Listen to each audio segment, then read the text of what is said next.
Milord, मैं इतनी ज्यादा अंग्रेजी तो समझता नहीं हूं, लेकिन इतना समझ गया हूं कि साहब ये कह रहे हैं कि इस केस को इसी वक्त बंद कर दिया जाए। बराबर है, आप सही कह रहे हैं। मुझे तो इस केस की झंझट में पड़ना ही नहीं है मिलोड। हम तो गुजराती लोग हैं, धंधे वाले। भगवान हो या ना हो, इससे मुझे कोई फर्क नहीं पड़ता। ये तो इंश्योरेंस वालों ने कहा कि भगवान ने तुम्हारी दुकान गिराई है या भगवान की वजह से मेरी दुकान गिरी, तो मैंने कहा ठीक है, भगवान मुझे उसके पैसे दे दे, केस खत्म। लेकिन भगवान तुम्हारी दुकान क्यों गिराएंगे? मूर्ख कहीं का। स्वामी जी प्लीज, जो कुछ भी कहना है विटनेस बॉक्स में आकर कहें।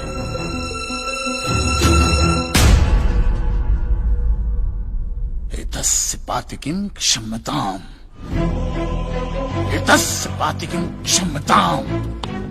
ईश्वर इसके पापों को क्षमा करे। भगवान तुम्हारी दुकान क्यों गिराएंगे? मैं भी तो वही कह रहा हूं, भगवान मेरी दुकान क्यों गिराएंगे? उनको तो बहुत और भी इंपॉर्टेंट काम होते होंगे। तो आप ये इंश्योरेंस वालों से कह के मेरे पैसे दिला दीजिए, बात खत्म हो जाती है। इंश्योरेंस कंपनी भी आपके पैसे क्यों दे? इंश्योरेंस के टर्म्स एंड कंडीशंस पर आपकी साइन है। Exhibit number 1 sir. बस तो मिलोड, फिर मुझे भगवान को ही पकड़ना पड़ेगा। तो फिर बुलाइए वो राम जी, शिव जी, गणपति, जिससे भी आपकी पटती कीजिए। हड़गुम्बा तांडव बिंडो करके उधर। मूर्ख! मोक्ष की प्राप्ति होती है तभी भगवान मिलते हैं। तेरे जैसे तुच्छ मनुष्य के लिए भगवान धरती पर नहीं आएंगे। होंगे तो आएंगे ना महाराज। अरे क्या इतना लाखों का टर्नओवर है आपको, और थोड़ा ही सेटलमेंट करना, कर दीजिए। मैं तो कैश डिस्काउंट भी दूंगा। सच। I object my lord. भगवान की सेवा कार्य को धंधा कह रहे मिस्टर कांजी, बिजनेस? हाँ, ये बिजनेस ही है मिलोड, बिल्कुल बिजनेस है ये। किसी भी धर्म स्थल पे जाइए तो सबसे पहले पार्किंग का पैसा दो, फिर वो छोटी लाइन, स्पेशल लाइन में खड़े रहने का पैसा, फिर फूल, चद्दर, कैंडल खरीदने का पैसा, और दान पेटी बिल्कुल मूर्ति के सामने ही रखते, जैसे सर झुका पैसा डालना पड़ता है। और ये लोग तो भगवान के प्रसाद के लड्डू का भी पैसा लेते हैं मिलोड। जिस तरह म्यूजियम में मोम का पुतला दिखाकर पैसे लिए जाते, बस मंदिर में पत्थर का पुतला दिखाकर पैसे ले लेते। और पुजारियों की तो सैलरी भी होती है, इनकी छोटी है, उनकी बड़ी है। और आपको तो इनकम टैक्स में भी बेनिफिट है कि नहीं है? तो फिर इसमें सेवा कहां से है? और मिलोड, ये तो ऐसा धंधा है जिसमें कभी भी रिसेशन नहीं आता। नहीं, उल्टा रिसेशन में तो इन लोगों का धंधा डबल हो जाता है। हे भगवान, भाई भगवान, हो भगवान। रिलैक्स। चलो मान लीजिए कि ये लोग धंधा करते हैं, फिर भी आपको पैसा क्यों दे? इंश्योरेंस में आप प्रीमियम भरते, इसलिए आप इंश्योरेंस से पैसे मांग सकते हैं, लेकिन मंदिर वाले आपको पैसा क्यों दे? क्योंकि मैंने इनके मंदिरों में भी प्रीमियम भरे हैं महाशय। What nonsense. ये मुझे विश्वास था, आप मेरी बात का विश्वास नहीं करेंगे, इसलिए मिलोड में सारे प्रूफ साथ लेकर ही आया। ये देखिए, ये सब रिसीट मिलोड उस प्रीमियम की है जो मैं पिछले 18 सालों से भरते आ रहा हूं, मेरी वाइफ के कहने की वजह से। ये देखिए, पहला प्रीमियम मैंने भरा था 1501 रुपये का, साउथ में बहुत बड़ा मंदिर है, उसमें मैंने पैसे भरे थे। देखिए, फिर ये देखिए, हर साल 1000 रुपए भर रहा हूं आपके गणपति के स्टॉल में। देखिए, उसे स्टॉल नहीं मंडप कहते हैं। मिलोड, वो मेरी सासू माँ बीमार रहती थी, तो मंदिर वालों ने कहा कि 11,000 रुपया दो, पूजा कराओ, फिर देखो। तो पूजा कराई और सासू माँ टपक गई। चलो वो तो अच्छा हो, लेकिन 11,000 भी गए, वो एक भी रुपया रिफंड का नहीं दिया उन्होंने मुझे। फिर ये देखिए, ये मस्जिद का चंदा, दरगाह की चद्दर, चर्च की कैंडल, फकीर की झोली, बाबा की अगरबत्ती, माँ की चुंदड़ी, टोटल में 10-10.5 लाख रुपया इन सारी दुकानों में भर चुका हूं। बस! बस! क्या दुकान लगा रखा है? इसे मंदिर कहते हैं, मंदिर! और मंदिर में लोग अपने परिवार की शांति और समृद्धि के लिए अपनी इच्छा से पैसा देते हैं। तो मैंने भी मेरे परिवार की शांति और समृद्धि के लिए ही पैसे भरे थे महाराज, कोई गन्ना चूसने के लिए इन्वेस्ट नहीं किए थे। लेकिन आपके भगवान ने मेरी शांति उखाड़ के फेंक दी, क्योंकि भूकंप तो मिलोड सिर्फ भगवान ही ला सकते, इंसान के बस की तो बात है ही नहीं। तो मुझे बताइए, मेरा हक नहीं बनता भगवान से पैसे वसूलने का? मिस्टर कांजी, आपका झगड़ा भगवान से है ना, तो डायरेक्ट भगवान से पैसे मांग लीजिए ना, मंदिरों के पास क्यों मांग रहे? वकील साहब, आपके घर में बिजली या इलेक्ट्रिसिटी कौन सी कंपनी की आती है? रिलायंस की ना। तो घर में जब कभी भी बिजली का प्रॉब्लम होता है तो आप रिलायंस की ऑफिस में ही फोन करेंगे ना, सीधे अनिल अंबानी को तो नहीं बुलाएंगे ना। अनिल भाई आओ लाइट गई, अनिल भाई आओ लाइट गई। साइलेंस। आप कहना क्या चाहते हैं? What do mean? ये जो साधु यहाँ है, ये जो पंडित जी यहाँ है, ये क्या भगवान के ऑफिसर्स है? नहीं नहीं, ये लोग ऑफिसर्स नहीं है भाई।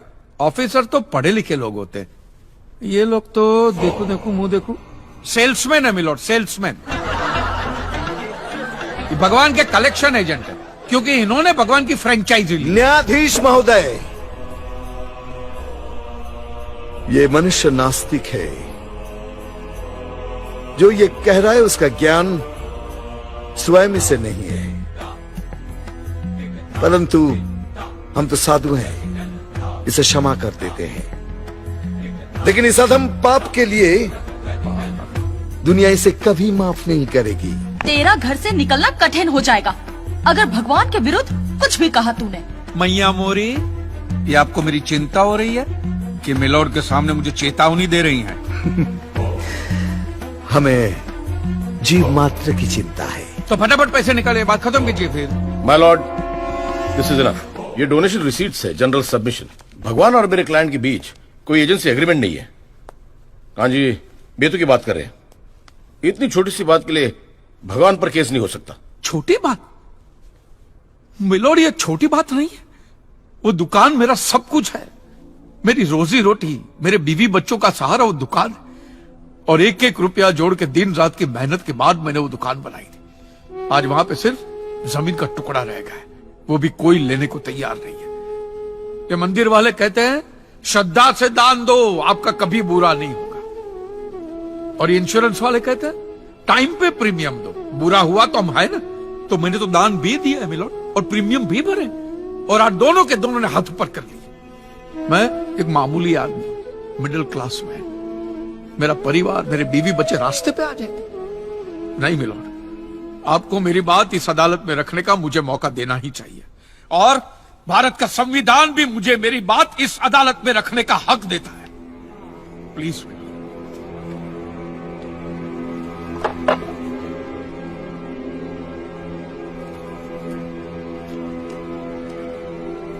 एक मिडिल क्लास बिजनेसमैन के लिए 1 करोड़ रुपए बहुत बड़ी रकम होती है, और खास तौर से सवाल जब उसके सर्वाइवल का हो।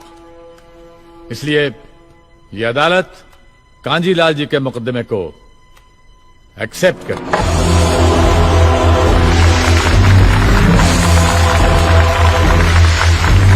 साइलेंस।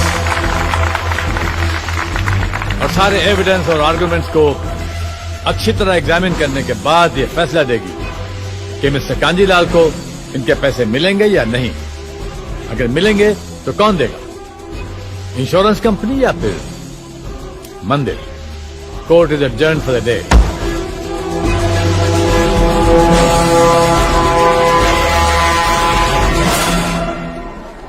रुकिए रुकिए महाराज, अब आप लोगों को जितनी पूजा करनी हो, आरती करनी हो, जितना घंटा हिलाना हो, सब हिला लीजिए आप। आपके भगवान ने मेरे अकेले की दुकान गिराई है ना, तो अब मैंने अकेले ने उसकी सारी दुकानों पे ताले नहीं लगवाए ना महाराज, तो मेरा नाम भी कांजी लालजी मेहता नहीं। और ये मेरी आप लोगों के लिए कोई चिंता फिंता नहीं, खुली नंगी चेतावनी।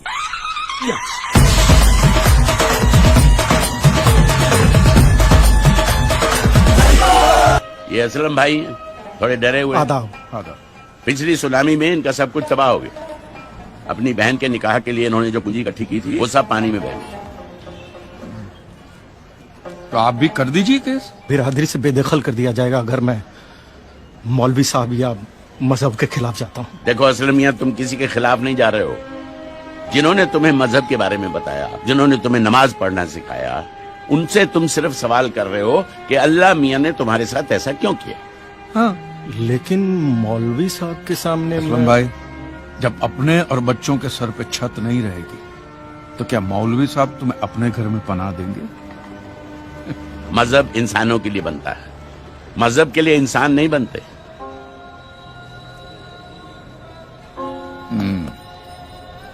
हनीफ भाई, इन सबके पेपर तैयार करने में कितना टाइम लगेगा?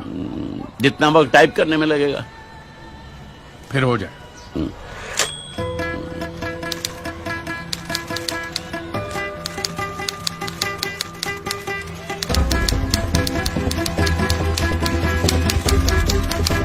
कांजी मेहता। इंश्योरेंस कंपनी और धार्मिक संस्थाओं के बीच फंस चुके हैं advocate Sardesai. For God sake prove that God exist and make God पे एवरीथिंग। मंदिर, मस्जिद, चर्चेस, डेल पे एवरीथिंग। अरे ओ कांजी, तुम्हारी लड़ाई तो तुम्हारे भगवान से थी ना, साइलेंस प्लीज। तो हमें यहाँ क्यों बुलाया है? मौलवी साहब, किस धर्म के भगवान की परमिशन की वजह से ये भूकंप आया था, या वो सुनामी आई थी, या कौन सी कुदरती आफत आई थी, वो मैं कैसे बता सकता हूं? ये तो आप लोगों का डिपार्टमेंट है ना। जज साहब, ये लोग एवरी डे ऊपर वाले के टच में रहते, सुबह शाम बात होती ही रहती है, तो आपस में तय करके बता दीजिए वो किस धर्म का ऊपर वाला था जिसने काम किया। हमारा ईश्वर हमारे धर्म के मनुष्य का अहित क्यों करेगा? God will never do such a thing. Silence, please. He loves his children. तो क्या हमारा अल्लाह नफरत करता है उसके बंदों से? रिलैक्स। अपनी जगह पर बैठ जाइए। इतने सारे केसेस को स्टडी करने के लिए इस कोर्ट को कुछ और वक्त चाहिए। इस मुकदमे से ताल्लुक रखने वाला कोई भी शख्स देश से बाहर नहीं जा सकेगा। क्या? The court is adjourned.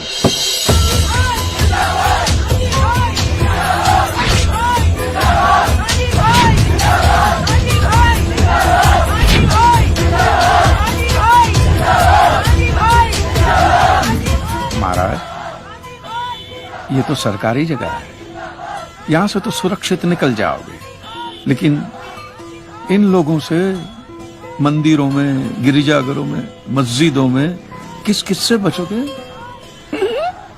And welcome to a very special episode of oh my God. आज का एपिसोड स्पेशल क्यों है? क्योंकि आज पहली बार आपके और हमारे सवालों के जवाब देने को तैयार हुए हैं कांजी लालजी मेहता। बहुत से लोग इन्हें पागल और सनकी समझते हैं। ये वही इंसान है जिन्होंने भगवान पे केस किया है। कांजी भाई, वेलकम टू आवर शो। मेरा सबसे पहला सवाल आपसे ये है कि आप सभी धर्मों के पीछे क्यों पड़े हैं? आप लोग मीडिया वाले मैडम, आप लोग सवाल ही ऐसा पूछते हैं कि जवाब देने से पहले ही आदमी दोषी साबित हो जाए।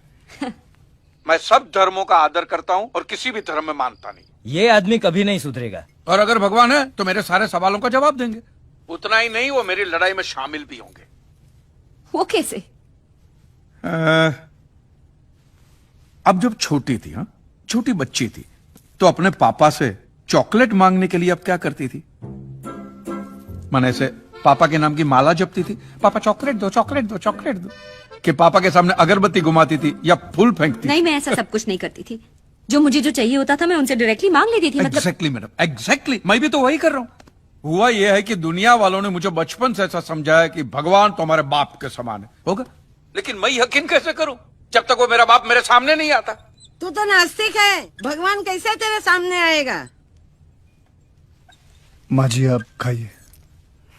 कांची भाई, वैसे तो मैं भी मानता हूँ कि भगवान हमारे पिता समान है। हाँ। तो क्या वो मेरे सामने आएंगे? आप ये मंदिर मूर्ति वगैरह में मानते हैं?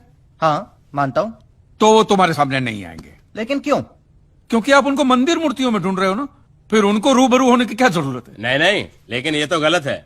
भगवान तो होता ही है। 2 साल से मुझे अच्छी नौकरी नहीं मिल रही थी। मैंने मन्नत मांगी कि मुझे अच्छी नौकरी मिल जाएगी तो मैं अपने बाल अर्पण करके आऊंगा, और देखो मुझे नौकरी मिल गई। ओहो, पूरे के पूरे अर्पण कर दिए।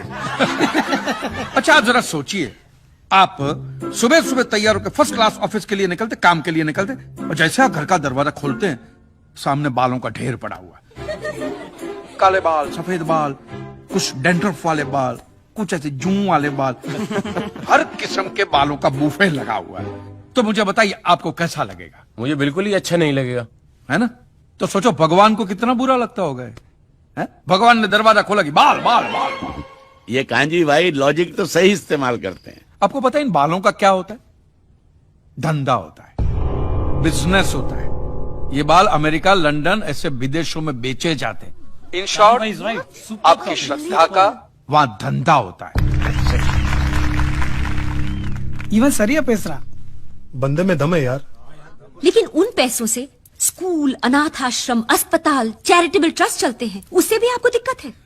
ये तो ऐसी बात होगी, जो गुटखा बेचता है वही कैंसर की हॉस्पिटल खोलता है। और मैडम ये सब चलाना ही पड़ेगा, क्योंकि ये सारा पैसा ब्लैक का आता है। इसका अगर आपने व्हाइट में कोई ट्रांजैक्शन नहीं दिखा तो इनकम टैक्स वाले आपका गला दबा के जेल में डाल देवे। मुझे प्रॉब्लम है इनके पैसे निकालने के तरीकों से। जिस तरह वो माफिया वाले गन दिखा के डराते हैं, ये लोग भगवान दिखा के डराते। That's a good one. आपके बच्चे की कुंडली बहुत खराब है, वो मांगलिक है, उसको काल सर्प योग है, शनि का साया है, मंगल की माया है। क्या है ये? वो बेचारा अभी अभी तो पैदा हुआ, उसको सांस तो लेने दो। फिर इस सब के इलाज के लिए वो लोग पूजा पाठ की बंदूकें निकालते हैं, और जीते जी तो छोड़िए, ये आपको अगले जन्म के लिए भी डराते हैं। हाँ, कि अगर इस जन्म में आपने ये किया तो अगले जन्म में कुत्ते बनोगे, या अगर ये किया तो कीड़े बनोगे, मकोड़े बनोगे, नर्क में जाओगे। और फिर तो नर्क का पूरा मेनू कार्ड भी पड़ता है कि आपको वहां कांटों के बिस्तर पे सुलाया जाएगा, आके दरिया में झोंका जाएगा, गर्मा गर्म तेल में फ्राई किया जाएगा। मैं आदमी हूं कि पकोड़ा हूं?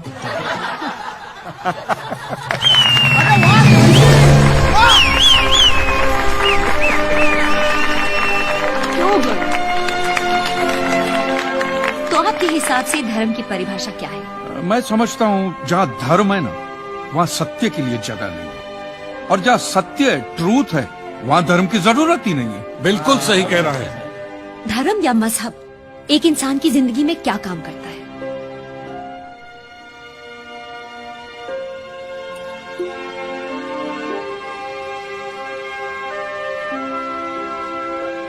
मेरे हिसाब से तो एक ही काम करता है, या तो वो इंसान को बेबस बनाता है, या फिर आतंकवाद।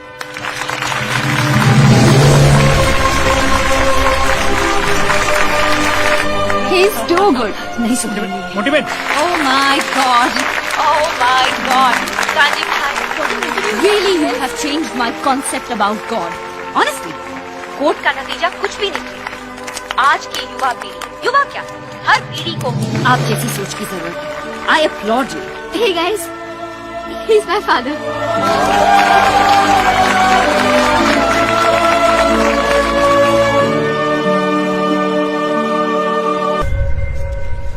सिद्धेश्वर महाराज, आपकी ये मंदिर वाली जो जगह है वो कितने एकड़ में फैली हुई है? 22 एकड़ में, 22, जिसमें 322 छोटे छोटे मंदिर हैं भगवान के। ओहो, माने भगवान का पूरा शॉपिंग मॉल ही सजा के रखा है। साइलेंस। और इन सारे मंदिरों में भगवान की सेवा के लिए 142 पुजारी हैं, समझा? आपके मंदिर के बाहर भिखारी कितने बैठते हो पता है आपको? क्या? भिखारी अंदर की 320 मूर्तियां, 142 पुजारी याद है आपको, लेकिन आप ही के मंदिर के बाहर बरसों से कितने भिखारी बैठते हो याद है आपको? मिलॉर्ड, इनके मंदिर के बाहर जो भिखारी बैठते उसमें किसी को भी मंदिर के अंदर एंट्री नहीं है। अब धूप हो, बारिश हो, बाहर सड़ते रहने का, अंदर पैर नहीं रखने का। ना मत कहना, ये आप ही के मंदिर के पुजारी ने मुझे बताया था। उसने तो मुझे ये भी बताया था महाराज कि कांजी भाई, ये केस अगर आपको जीतना है ना भैया, तो हर सोमवार को आइए। तो मैंने पूछा मिलॉर्ड कि मैं कहाँ हूं? तो कहते हैं शिव जी के मंदिर में आइए और 1 लोटा दूध चढ़ाइए, फिर देखिए। मैंने बोला ठीक है, ये भी करके देख लेते। तो मिलॉर्ड में पहुंच गया मंडे को दूध का लोटा लेकर। ये लंबी लाइन लगी हुई, सबके सब हाथ में लोटा पकड़ के खड़े हुए थे ऐसे। मैंने सोचा अंदर जरूर कोई दूध पीने वाला होगा, वरना ये सबके सब गधे थोड़ी है जो ऐसे लोटा पकड़ के लाइन में खड़े। मेरा नंबर है, मैं अंदर गया, अंदर कोई नहीं था दूध पीने वाला, कोई नहीं।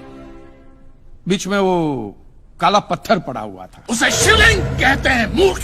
हाँ, शिवलिंग पड़ा हुआ था, और वो पत्थर मिलो, वो पत्थर दूध था, और वो पत्थर के बिल्कुल बगल में से छोटी सी पतली सी नाली में से वो सारा दूध बाहर की ओर जा रहा। मैंने बोला कि यस, बाहर तो कोई खड़ा होगा दूध पीने वाला। देखा, बाहर भी कोई नहीं था। वो सारा दूध मिलो उस नाली से निकलकर बाहर गटर में जा, टोटल वेस्ट। और वो गटर को लग के एक भिखारी खड़ा हुआ था, बेचारा 4-5 दिन का भूखा होगा महाराज, भूख के मारे वो कांप रहा था। उसको शायद ये दूध ही पीना था, लेकिन गटर में से कैसे?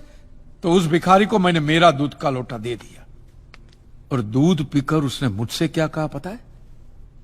भगवान तेरा भला कर।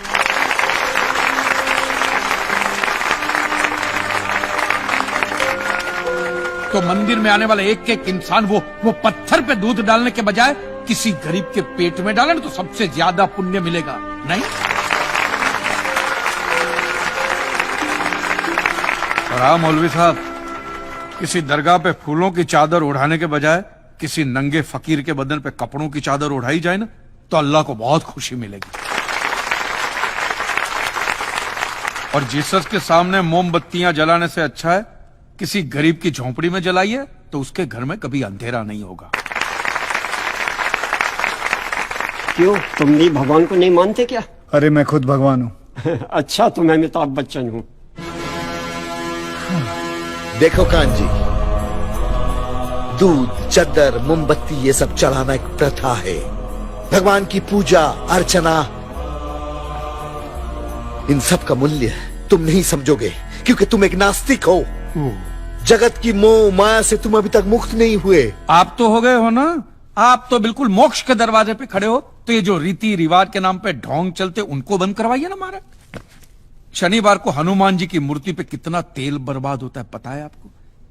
लोग 2 रुपये के 5 रुपए के सिक्के यूं यूं यूं करके मूर्ति पे चिपकाते हैं। हनुमान जी इन सारे चिल्लर का क्या करेंगे? कांजी भाई बिल्कुल ठीक कह रहे हैं। साईं बाबा अपनी पूरी जिंदगी गरीबों के लिए और गरीबी में जिए। जब तक वो जिंदा रहे तेल की एक एक बूंद के लिए दर बदर भटकते रहे, और आज उनके मरने के बाद उनके लिए करोड़ों का सिंहासन, सोने का मुकुट, किसके लिए बताइए महाराज। एक बात बताइए, जो भी भक्त भगवान की श्रद्धा से सच्चे दिल से भक्ति करता है उस पर तो उस परम कृपालु की कृपा दृष्टि रहती है ना? रहती है ना? आया ना? तो चलिए महाराज मुझे यह बताइए कि अमरनाथ और वैष्णो देवी की यात्रा पे जाती हुई बस नीचे खाई में क्यों गिर जाती है? वो तो भगवान की भक्ति के लिए जा रहे थे, श्रद्धा से भजन गाते गाते जा रहे थे, तो भगवान ने डायरेक्टली उनको ऊपर बुला लिया। और आप मुझे एक गाड़ी ऐसी बताइए जिसका एक्सीडेंट हुआ हो और जिसके अंदर भगवान की मूर्ति या फोटोग्राफ ना हो। बताइए बताइए। आई object my Lord. From day one ये आदमी बातों को यूं यूं गोल गोल घुमा रहा है। मिस्टर कांजी, ये कोई डिबेट नहीं है अच्छे बुरे की, ये कोर्ट है और यहां प्रूफ चलता है, और हमारे पास प्रूफ है, इंश्योरेंस पेपर्स पर आपके सिग्नेचर्स। इसलिए लीगली आपको कोई हक नहीं बनता इंश्योरेंस कंपनी से पैसे मांगने और जहां तक हमारा प्रश्न है, बीमा कंपनी के नियमों को हम नहीं मानते। अगर उन्होंने लिख दिया कि भूकंप जज साहब ने करवाया है तो क्या जज साहब पैसे देंगे? इसी तरह पॉलिसी में भगवान का नाम लिख देने से भगवान पैसे देने के लिए प्रतिबद्ध नहीं होते। अगर आप चाहते कि भगवान आपके पैसे लौटा दे तो ये प्रूफ करो कि ये भूकंप भगवान ने किया है। किया ही है ना? इन राइटिंग है, कहीं लिखा हुआ तुम्हारे पास है? Any proof? मिलॉर्ड, ये mister kanji, court of law में सिर्फ दलीलों पर फैसले नहीं होते। आपकी दलीलें, आपके आर्गुमेंट्स आम जनता के लिए कितने भी वैलिड क्यों ना हो, लेकिन अगर आप उन्हें साबित नहीं कर सकते हैं तो उनका कोई मतलब नहीं। आपके पास कोई सबूत है? No milord. In that case यह अदालत आपको 1 महीने का आखिरी मौका देती है। अगली डेट पर अगर आप सबूत नहीं पेश कर सके तो I am afraid you will have to rest your case and all others. Court is adjourned for the day. Relax. अगली बार इस कोर्ट में नजर आए ना तो मानहानि का ऐसा केस ठोकूंगा पहने हुए कपड़े भी उतर जाएंगे। रिलैक्स। आज भगवान पे किए गए मुकदमे की आखिरी पेशी है। क्लेम की रकम है 400 करोड़। क्या कांजी भाई ये केस जीत पाएंगे? ये देखना बाकी है। You may please proceed.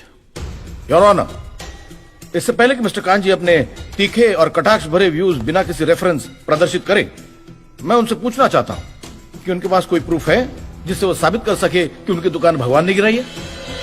Milord, अब जो सवाल मैं पूछने जा रहा हूं उसके लिए मुझे एक ज्ञानी पंडित की जरूरत है। तो आप मेरे जो भी कोई ज्ञानी पंडित है वो यहां पे आए। सिर्फ ज्ञानी आए, ज्ञानी।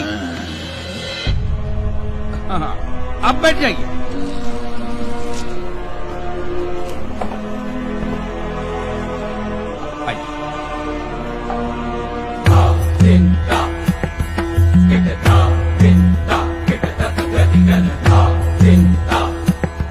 Get it down. महाराज, आप जो पंडित लोग आपके प्रवचन में जो शास्त्रों की बातें करते हैं, तो शास्त्रों में जो भी लिखा होता है वो सब सही होता है? 100%।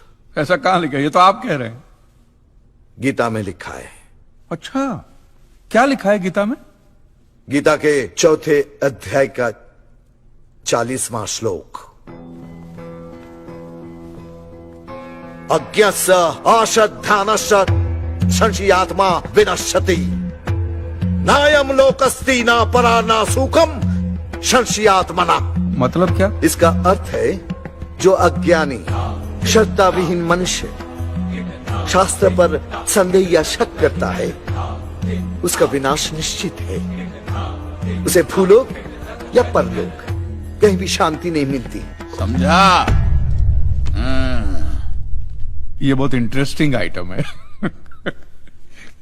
महाराज, आपको ये गीता में या शास्त्रों में कुछ भी समझ में आता है?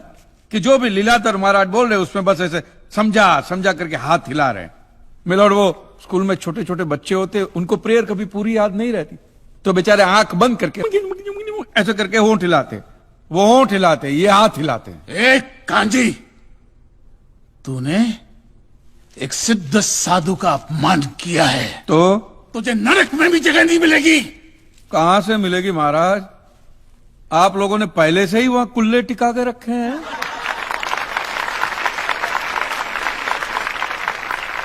तेरा ये दुस्साहस नास्तिक!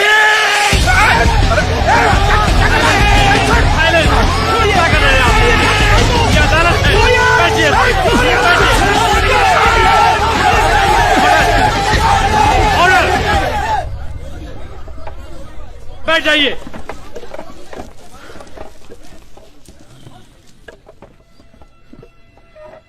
दुखेष्वनु द्विग्न मनः सुखेषु विगत स्पृह वितराग भय क्रोध स्थित धीर मुनि रुच्यते। अध्याय 2 श्लोक 56वां। अर्थात जिस मनुष्य के लिए सुख और दुख समान अवस्था है, जो भय और क्रोध से मुक्त है, जो स्थिर बुद्धि वाला है ना, वही सिद्ध पुरुष कहलाता है।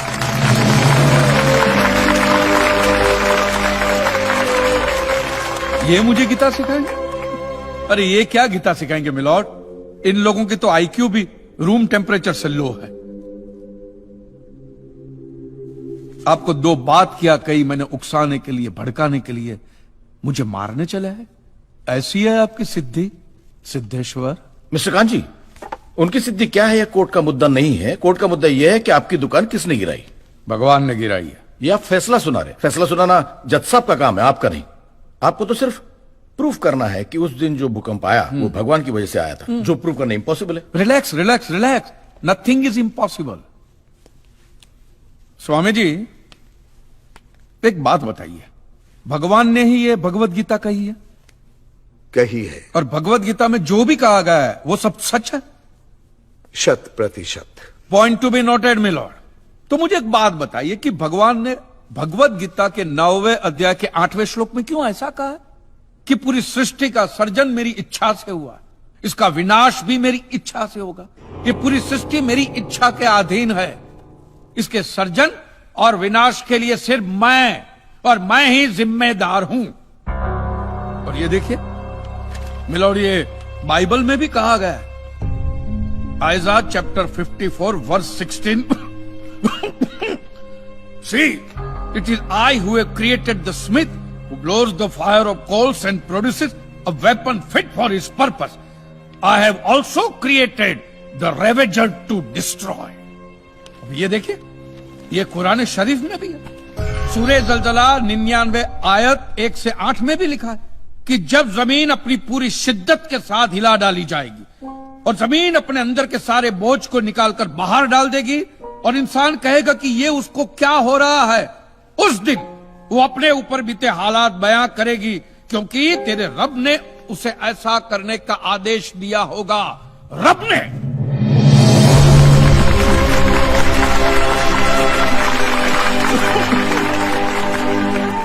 इन सारी बातों का मतलब एक ही होता है मिलोन, कि ये भगवान द्वारा किए हुए भूकंप से ही मेरी दुकान गिरी है। मतलब it is an act of God. ये सब ऊपर वाले की करनी है।